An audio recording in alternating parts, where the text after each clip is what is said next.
Hello friends, स्वागत है आपका हमारे YouTube channel PCI edu hub में। आज के इस वीडियो सेशन में हम डिस्कस करेंगे government schemes and financial services से रिलेटेड मल्टीपल चॉइस क्वेश्चंस के बारे में, जो कि triple C bank, SSC and other competitive exam के लिए वेरी यूजफुल हैं। तो चलिए शुरू करते हैं। तो पहला क्वेश्चन है, which bank started ATM card first in India. India में जो सबसे पहले एटीएम कार्ड का सेटअप लगाया गया वो किस बैंक के द्वारा लगाया गया।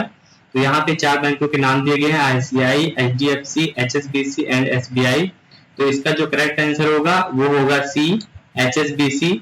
इसका फुल फॉर्म है Hong Kong and Shanghai banking corporation. तो भारत में पहला एटीएम 1987 में एचएसबीसी बैंक द्वारा मुंबई में स्थापित किया गया था।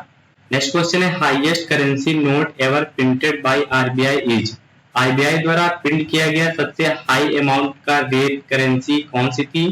तो यहाँ पे 4 ऑप्शन दिए गए हैं, 1000, 2000, 10,000 एंड 5000। तो आरबीआई द्वारा अब सबसे अधिक मूल्य वर्ग का नोट 1938 में 10,000 का नोट था। इसे 1946 ईस्वी में बंद किया गया और 8 साल बाद 1954 में इसे फिर से शुरू किया गया था। इसका जो करेक्ट आंसर होगा वो होगा सी, 10,000 नोट। नेक्स्ट क्वेश्चन है, which bank started pocket wallet. Pocket wallet को किस बैंक द्वारा स्टार्ट किया गया। तो सबसे पहले पॉकेट वैलेट को आईसीआई बैंक द्वारा स्टार्ट किया गया। तो इसका जो करेक्ट आंसर होगा वो होगा B, ICI bank. Next question है, how much money can transfer through UPI unified payment interface. तो यूपीआई का यूज करके हम मैक्सिमम कितना अमाउंट पे कर सकते हैं या ट्रांसफर कर सकते हैं। तो इसका जो करेक्ट आंसर होगा वो होगा 1 लाख। 1 लाख अमाउंट हम यूपीआई का यूज करके मैक्सिमम ट्रांसफर कर सकते हैं। नेक्स्ट क्वेश्चन है, when did NEFT start. NEFT कब स्टार्ट किया गया। तो सबसे पहले यहाँ समझेंगे एनईएफटी सर्विस है क्या। तो एनईएफटी आरबीआई द्वारा स्टार्ट की गई सर्विस है जो कि फंड ट्रांसफर के लिए यूज करते हैं। एक बैंक से दूसरे बैंक में पैसा भेजने के लिए या फिर रिसीव करने के लिए, प्राप्त करने के लिए इस फैसिलिटी का यूज करते हैं। इसे ऑनलाइन और ऑफलाइन दोनों तरीके से ट्रांसफर किया सकता है। तो इसका जो करेक्ट आंसर होगा वो होगा ए, नवंबर 2005। नेक्स्ट क्वेश्चन है, which bank has the largest branches. किस बैंक की सबसे ज्यादा ब्रांचेस हैं। तो इंडिया में सबसे ज्यादा ब्रांचेस जो हैं वो एसबीआई बैंक की हैं। तो इसका जो करेक्ट आंसर होगा वो होगा बी, एसबीआई। नेक्स्ट क्वेश्चन है, international payment transfer is done by. जब हमें अंतरराष्ट्रीय तरीके से पेमेंट करना होता है, भारत के बाहर कोई पैसा हमें भेजना होता है, ट्रांसफर करना होता है, तो किस फैसिलिटी का यूज करके करेंगे। तो इसका जो करेक्ट आंसर होगा वो होगा स्विफ्ट, SWIFT। तो स्विफ्ट का यहाँ पर फुल फॉर्म भी कभी कभी पूछ लिया जाता है। तो यहाँ पे इसका फुल फॉर्म है society of world wide interbank financial telecommunications. Next question है, when did RTGS start. RTGS जो सर्विस है इसे आरबीआई द्वारा कब स्टार्ट किया गया। तो आरटीजीएस सर्विस जो है आरबीआई द्वारा मार्च 2004 में शुरू किया गया था। तो ये जो इसका फुल फॉर्म होता है रियल टाइम ग्रॉस सेटलमेंट। इस सर्विस का यूज करके हम तुरंत पैसा भेजते हैं।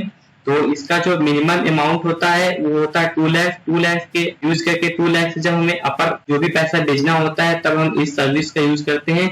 अगर इसके नीचे हमें जो पैसा भेजना होता है 2 लाख से कम अमाउंट का अगर पैसा हमें भेजना होता है तो हम उसके लिए एनईएफटी सर्विस को यूज करते हैं। नेक्स्ट क्वेश्चन है, what is validity period of cheque. Cheque की वैलिडिटी पीरियड क्या होता है। तो यहाँ पर जो भी चेक इशू की जाती है किसी बैंक द्वारा उसका वैलिडिटी पीरियड जो होता है वो 3 मंथ का होता है। तो इसका जो करेक्ट आंसर होगा वो होगा 3 month from date of issue. जब भी डेट किसी भी डेट में अगर हमारी चेक इशू की गई है उस डेट से लेकर 3 मंथ तक वो उसका वैलिडिटी पीरियड होता है उस चेक का। नेक्स्ट क्वेश्चन है, which type of deposit earn higher interest rate. किस प्रकार के खाते में या किस प्रकार के डिपॉजिट खाते में हम ज्यादा ब्याज दर रिसीव करते हैं। ऑप्शंस हैं current account, fixed deposit account, saving account and recurring account. तो इसका जो करेक्ट आंसर होगा वो होगा फिक्स्ड डिपॉजिट अकाउंट। इसका करेक्ट आंसर होगा। सबसे ज्यादा ब्याज दर जो रिसीव करते हैं वो हम एफडी में रिसीव करते हैं, फिक्स्ड डिपॉजिट अकाउंट में रिसीव करते हैं। नेक्स्ट क्वेश्चन है, Indian rupee symbol officially adopted इन। इंडियन रुपी सिंबल जो है उसे आधिकारिक तौर पर कब अपनाया गया। तो इंडियन रुपी सिंबल जो है इसे 15 जुलाई 2010 को आधिकारिक रूप से अपनाया गया। तो इसका जो करेक्ट आंसर होगा वो होगा बी, 2010। नेक्स्ट क्वेश्चन है who discovered Indian rupee symbol. Indian rupee symbol को किसके द्वारा खोजा गया? तो इंडियन रूपी सिंबल जो है उसको उदय कुमार द्वारा खोजा गया। तो इसका करेक्ट आंसर है वो है सी। तो उदय कुमार जो है वो IIT गुवाहाटी के डिपार्टमेंट ऑफ डिजाइन से थे। तो जिसका करेक्ट आंसर होगा वो होगा सी। नेक्स्ट क्वेश्चन है who is 24th governor of reserve bank of India. RBI की जो 24वें गवर्नर है वो कौन है? ऑप्शन है C Shaktikanta Das, doctor D Subbarao, doctor Raghuram Rajan and doctor Urjit R Patel. तो जो इसका करेक्ट आंसर होगा वो होगा उर्जित पटेल। उर्जित पटेल 24वें गवर्नर रहे हैं RBI के। तो इसका जो करेक्ट आंसर होगा वो होगा डी। इसी क्वेश्चन से रिलेटेड एक क्वेश्चन और पूछा सकता है, जैसे कि RBI के करंट के समय जो गवर्नर है वो कौन है? तो इस समय जो करंट गवर्नर है वो है Shri Shaktikanta Das. Next question post info mobile app has been release by which. तो पोस्ट इन्फो मोबाइल ऐप किसके द्वारा, किस डिपार्टमेंट द्वारा जारी किया गया? तो इसका जो करेक्ट आंसर होगा वो होगा पोस्ट ऑफिस, सी। तो जैसा कि यहाँ पर इसके नेम से पता चला पोस्ट इन्फो, तो यहाँ पर पोस्ट ऑफिस से रिलेटेड है ये। तो ये जो ऐप यूज किया गया वो बीमा प्रीमियम ब्याज दर की गणना करना तथा पोस्ट ऑफिस को सर्च करने के लिए यूज किया गया। नेक्स्ट क्वेश्चन है व्हेन वाज स्टार्ट प्रधानमंत्री सुरक्षा बीमा योजना। प्रधानमंत्री सुरक्षा बीमा योजना को कब स्टार्ट किया गया? तो जिसका करेक्ट आंसर होगा वो होगा ए 2015। इसे 9 मई 2015 को स्टार्ट किया गया। नेक्स्ट क्वेश्चन है what is the maximum amount that can be remitted by AEPS। Aadhaar enabled payment system का यूज करके हम मैक्सिमम कितना अमाउंट निकाल सकते हैं? तो इसका जो करेक्ट आंसर होगा वो होगा सी 50,000। और साथ ही AEPS का यूज करके हम balance inquiry, fund transfer, deposit and withdraw कर सकते हैं। Next question interest on saving deposit is paid. तो जो बैंक द्वारा हमें बचत खाते पर ब्याज मिलता है वो कब मिलता है? ये हाफ ईयरली मिलता है। तो इसका जो करेक्ट आंसर होगा वो होगा बी। नेक्स्ट क्वेश्चन है what is the minimum age for opening account in a bank. किसी बैंक में खाता खोलने के लिए मिनिमम एज कितनी होनी चाहिए? तो इसका जो करेक्ट आंसर होगा वो होगा सी 10 इयर्स। अगला क्वेश्चन है what is the restricted in currency note. Currency note के लिए क्या प्रतिबंधित है? Political message, religious message, personal message and all of the above. तो यहाँ पर किसी भी प्रकार के मैसेज को हम करेंसी नोट्स में नहीं लिख सकते हैं। तो इसका जो करेक्ट आंसर है वो होगा ऑल ऑफ द अबव। सभी प्रकार किसी भी प्रकार के मैसेज को हम करेंसी नोट में नहीं लिख सकते हैं। ये सभी मैसेज प्रतिबंधित हैं करेंसी नोट्स पर। नेक्स्ट क्वेश्चन है what is the maximum amount for cheque. Cheque के लिए जो मैक्सिमम अमाउंट होता है वो कितना होता है, या फिर हम किसी को पेमेंट कर रहे हैं तो मैक्सिमम कितने अमाउंट तक का चेक हम पे कर सकते हैं? तो इसका जो करेक्ट आंसर होगा वो होगा बी नो लिमिट। चेक के लिए कोई भी लिमिट नहीं होती है, कितना भी अमाउंट हम किसी को पे कर सकते हैं चेक के द्वारा। नेक्स्ट क्वेश्चन है bank draft is issued by. Bank draft जो इशू किया जाता है वो किस बैंक के द्वारा इशू किया जाता है? प्राइवेट बैंक के द्वारा, रीजनल रूरल बैंक के द्वारा, पब्लिक सेक्टर बैंक के द्वारा, या ऑल ऑफ द अबव। तो बैंक ड्राफ्ट जो जारी किया जाता है, जब बैंक ड्राफ्ट द्वारा हम किसी को पेमेंट करते हैं तो ये किसी भी प्रकार के बैंक से हम बैंक ड्राफ्ट इशू कर सकते हैं, बैंक ड्राफ्ट बनवा सकते हैं। तो इसका जो करेक्ट आंसर है वो होगा D all of the above. Next question है maximum tenure of fixed deposit is. जो फिक्स्ड डिपॉजिट के लिए मैक्सिमम अवधि होती है वो कितने दिनों की होती है? तो यहाँ पर जो इसका करेक्ट आंसर होगा वो होगा 10 इयर्स। 10 इयर्स की मैक्सिमम अवधि होती है फिक्स्ड डिपॉजिट के लिए, और मिनिमम जो होती है इसकी अवधि वो होती है 7 डेज। नेक्स्ट क्वेश्चन है what is the minimum amount required for opening a bank saving account. किसी बैंक में अगर बचत खाता खोल रहे हैं तो उसके लिए खाता खोलते समय हम कितने मिनिमम अमाउंट से खाता खोल सकते हैं? तो जो इसका करेक्ट आंसर होगा वो होगा ए नो मिनिमम अमाउंट रिक्वायर्ड। किसी भी मिनिमम अमाउंट की हमें रिक्वायर्ड नहीं होती है अगर हमें खाता खोलना है। नेक्स्ट क्वेश्चन है what is not required to download M Aadhaar. Mobile के द्वारा अगर हम आधार कार्ड डाउनलोड कर रहे हैं तो उसके लिए हमें किस चीज की आवश्यकता नहीं होती है? ऑप्शन है biometric data, registered mobile number, internet connectivity and Android pen. तो यहाँ पर जो इसका करेक्ट आंसर होगा वो होगा बायोमेट्रिक डेटा। जब हम एम आधार डाउनलोड करते हैं मोबाइल का यूज करके तो उसमें हमें बायोमेट्रिक डेटा की नीड नहीं होती है, बाकी सबकी नीड होती है। हमें mobile number, registered mobile number चाहिए, इंटरनेट कनेक्टिविटी चाहिए एंड एक फोन चाहिए। नेक्स्ट क्वेश्चन है how many digits are there in OTP one time password. OTP में कितने डिजिट्स होते हैं? तो ओटीपी में मिनिमम 6 डिजिट होते हैं। इसका जो करेक्ट आंसर होगा वो होगा बी। नेक्स्ट क्वेश्चन है how many numbers are there in UTR number when transferring fund through RTGS. RTGS के थ्रू अगर हम किसी को पेमेंट करते हैं या फंड ट्रांसफर करते हैं तो उस समय जो यूटीआर नंबर जनरेट होता है तो वो कितने अंकों का होता है, तो जिसका करेक्ट आंसर होगा वो होगा 22। नेक्स्ट क्वेश्चन है how many numbers are there in the UTR number when transferring fund through NEFT. NEFT के थ्रू अगर हम कोई भी फंड ट्रांसफर करते हैं तो उस समय जो यूटीआर नंबर जनरेट होता है वो कितने अंकों का होता है, तो इसका जो करेक्ट आंसर होगा वो होगा बी, 16 अंकों का जो नंबर यूटीआर नंबर जनरेट होता है एनईएफटी के थ्रू जब हम फंड ट्रांसफर करते हैं।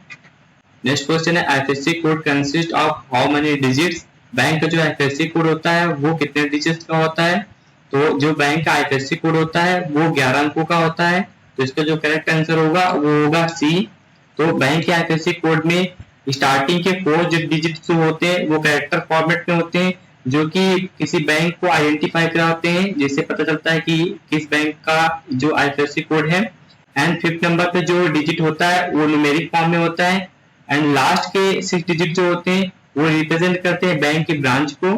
नेक्स्ट क्वेश्चन है who sign is there in 1 rupee note. 1 रुपए के नोट पर किसके साइन होते हैं, तो 1 रुपए का जो नोट होता है उसमें फाइनेंस सिक्योरिटी के साइन होते हैं, वित्तीय सचिव के साइन होते हैं, बाकी सभी नोटों में आरबीआई के गवर्नर के साइन होते हैं, तो इसका जो करेक्ट आंसर होगा वो होगा डी, फाइनेंस सिक्योरिटी।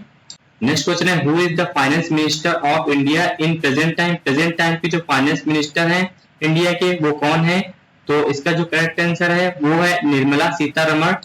इन्होंने 31 मई 2019 को चार्ज संभाला। नेक्स्ट क्वेश्चन है who is the RBI governor of India in present time. Present time पर जो आरबीआई के गवर्नर है वो कौन है, तो इसका जो करेक्ट आंसर है वो होगा श्री शक्तिकांत दास। श्री शक्तिकांत दास इस समय के आरबीआई के गवर्नर हैं जो कि 12 दिसंबर 2018 को आरबीआई के गवर्नर के रूप में नियुक्त हुए।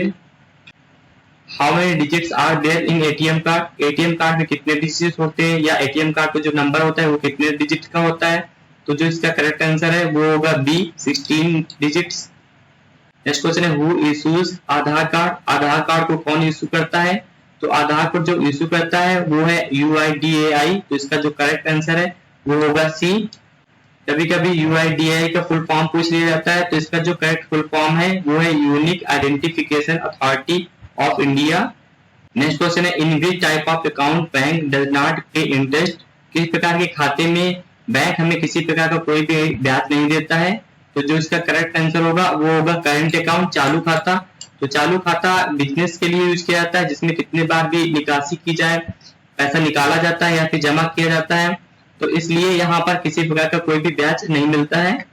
नेक्स्ट क्वेश्चन है what is mean of Aadhaar seeding. Aadhaar seeding का क्या अर्थ है, ऑप्शन है linking of Aadhaar with bank account, duplicate issuance of Aadhaar, transfer of Aadhaar, none of this. तो इसका जो करेक्ट आंसर है वो होगा A, linking of Aadhaar with bank account. किसी भी खाते से बैंक के खाते से आधार को जोड़ना, लिंकिंग करना आधार सीडिंग कहलाता है। नेक्स्ट क्वेश्चन है Atal pension Yojana is open to Indian citizen whose age are between blank space. तो यहाँ पर जो अटल पेंशन योजना स्टार्ट की गई भारतीय नागरिकों के लिए, तो इसका एज लिमिट क्या होती है, तो इसका जो करेक्ट आंसर होगा 18 to 40 ईयर्स।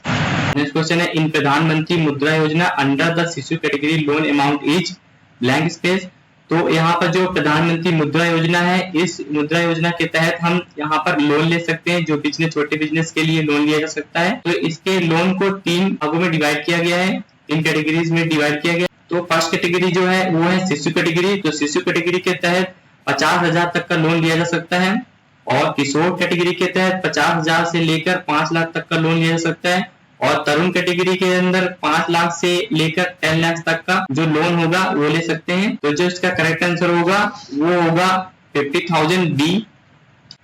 नेक्स्ट क्वेश्चन है credit is related to. Credit किससे रिलेटेड है या किससे संबंधित है, डिपॉजिटिंग मनी इन बैंक। ये डिपॉजिटिंग मनी इन बैंक से रिलेटेड है, तो इसका जो करेक्ट आंसर होगा वो होगा ए। नेक्स्ट क्वेश्चन है when was start Pradhan Mantri Jan Dhan योजना। भारत में प्रधानमंत्री जनधन योजना को कब शुरू किया गया, तो इसकी शुरुआत 15 अगस्त 2014 को किया गया। तो इसका जो करेक्ट आंसर होगा वो होगा डी। नेक्स्ट क्वेश्चन है when was PPF started in post office of India. Bharat के पोस्ट ऑफिस में पीपीएफ जो अकाउंट जो है पब्लिक प्रोविडेंट फंड जो शुरू किया गया, इसे कब शुरू किया गया, इसे 1968 में शुरू किया गया था।